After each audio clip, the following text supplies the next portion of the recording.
Ethan Reed was a civilian xenolinguist attached to the Coalition diplomatic mission on Krathvar Prime, doing background work that kept international relations functioning, translating documents, ensuring cultural protocols were followed, making sure nobody accidentally insulted anyone through linguistic misunderstanding. The Krathvari were a matriarchal warrior species with distinctive pointed ears and skin that shifted through bold colors, reflecting emotional intensity. Their society was structured around complex hierarchies, where females held military and political power, while males occupied support roles. Mate selection was a significant cultural event. Females publicly declared their chosen mates during formal ceremonies, creating legally binding partnerships that carried social and political implications. Ethan had been working closely with Ambassador the Rakan for 8 months, helping her navigate linguistic complexities of coalition negotiations.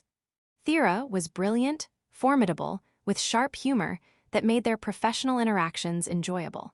They developed what Ethan considered strong professional friendship.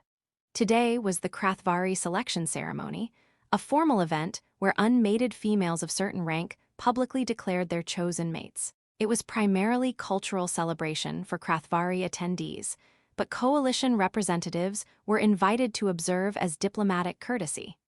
Ethan was there as linguistic support, not expecting to be anything but an observer.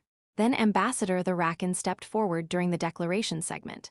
She was expected to either pass or declare a mate from among Krathvari males present. Instead, she turned to face the assembled crowd of hundreds: Krathvari nobility, coalition diplomats, military officers from multiple species, and her skin shifted to colors that broadcast absolute determination. "I declare Ethan Reed, human xenolinguist, as my chosen mate. By Krathvari law and tradition, I claim him as bonded partner, with all rights and responsibilities that bond entails." The entire assembly went silent. Ethan felt like someone just rewrote reality without permission. Mate declarations in Krathvari culture were legally binding the moment they're spoken publicly. No takebacks, no, let me think about it. No consultation with the person being claimed.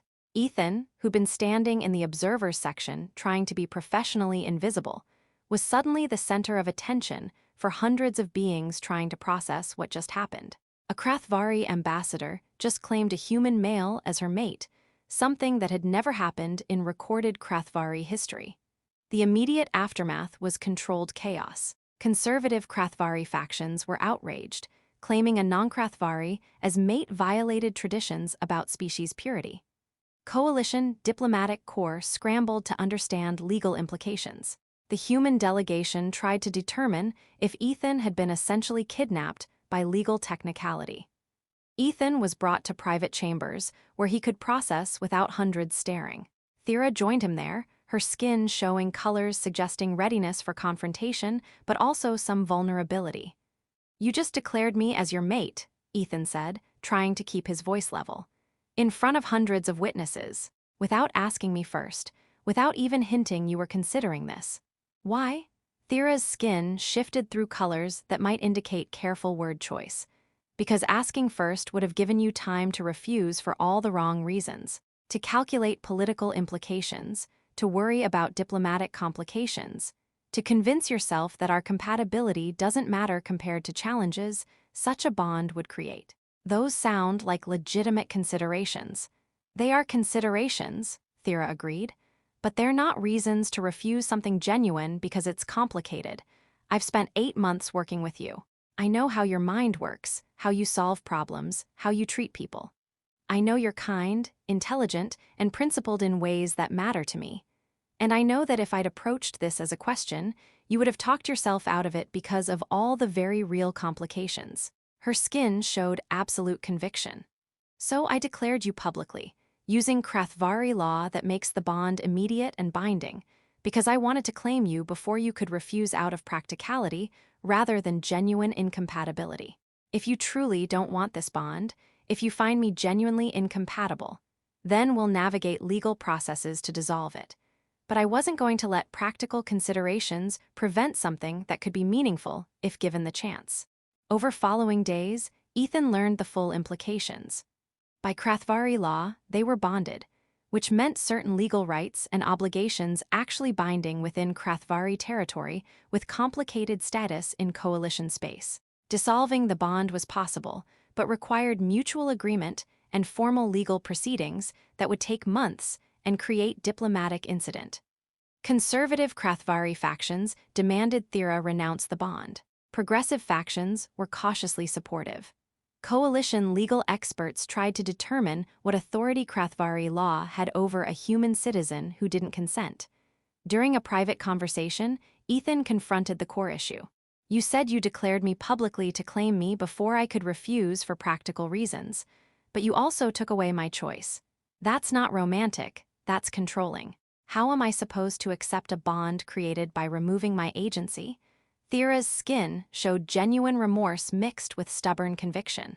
You're right that I removed your choice in the moment. That was deliberate and, by human standards, probably unforgivable. But I didn't remove your choice entirely, I just changed when you have to make it. She looked at him directly. If I'd asked first, you would have refused immediately because complications seemed insurmountable. By declaring first, I've forced you to actually consider whether we're genuinely incompatible or whether you were just refusing because it's complicated. Now you have to choose. Do you want to dissolve this bond because you genuinely don't want partnership with me, or are you just angry that I created it without permission? Both can be true, Ethan said. I can be angry about how you did this and also uncertain about whether I actually want the bond. Yes, Thira agreed. And I'm not asking you to forgive how I did this. I'm asking you to separate your legitimate anger at my methods from your actual feelings about partnership with me. Ethan spent 2 weeks genuinely considering what he wanted. He thought about 8 months working with Thira, their easy collaboration, her sharp intellect, moments of humor, the respect he had for how she navigated complex situations. He thought about what partnership would actually mean. Navigating two species' expectations, dealing with political factions opposed to their bond, building something unprecedented with no established template. And he thought about what he'd be refusing: genuine compatibility with someone he respected, possibility of building something meaningful despite complications. Finally, Ethan made his choice. He didn't forgive Thira for how she created the bond. That was still a violation of his agency he was allowed to be angry about. But he also recognized she was right about one thing. If she'd asked first, he would have refused immediately without ever considering whether complications were worth navigating. He chose to accept the bond, not because Krathvari law said it was already established, but because once forced to actually consider it, he recognized that Thira was someone he wanted as a partner despite the complications. Their relationship wasn't instantly perfect. Ethan remained angry about being claimed without consent, and Thira accepted that anger as legitimate consequence. But they built partnership anyway, navigating traditions, dealing with political opposition, creating something new that served as evidence cross-species partnerships could work. 3 years after the public declaration, when reporters asked Ethan about the moment his life changed forever, he gave his honest answer. Ambassador, the Rakan declared me as her mate using Krathvari law that made the bond immediate and binding.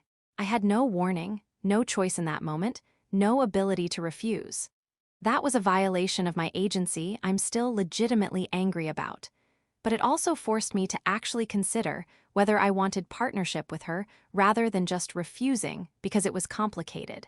I chose to accept the bond not because law said it was established, but because once forced to consider it, I recognized that Thira is someone I want as a partner.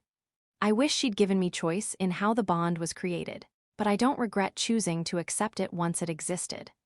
Thira said, I declared Ethan publicly without asking because I knew he would refuse for practical reasons rather than genuine incompatibility. That was deliberate removal of his choice, and I accept his ongoing anger as legitimate. But I don't regret creating the bond that way, because it forced both of us to confront whether we genuinely wanted partnership rather than just avoiding it because it was complicated. He chose to accept the bond once it existed, not because Krathvari law said he had to, but because once forced to consider it, he recognized what I already knew, that we're compatible in ways that matter more than the complications. Because they'd learned that sometimes forcing a choice creates better outcomes than allowing comfortable avoidance, even when the method is ethically questionable. That you can be legitimately angry about how something was created while still choosing to accept it once it exists. And that declaring someone without permission is controlling and wrong, but can also reveal compatibility that practical considerations would have prevented from ever being considered.